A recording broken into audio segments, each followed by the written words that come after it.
కొడియే వితానమే.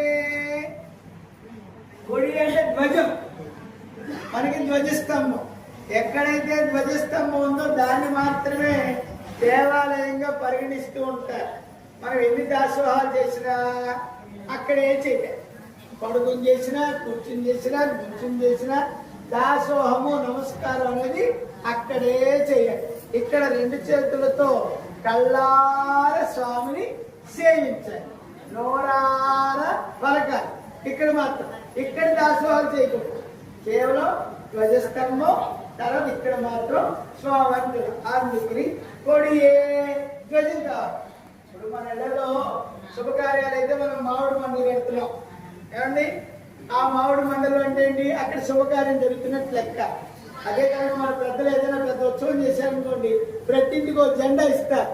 మొన్న జనవరి 22వ తారీఖున రాముల వారు ఇక్కడ అవతరించారనగానే ప్రతి వారి ఇంటి ముందు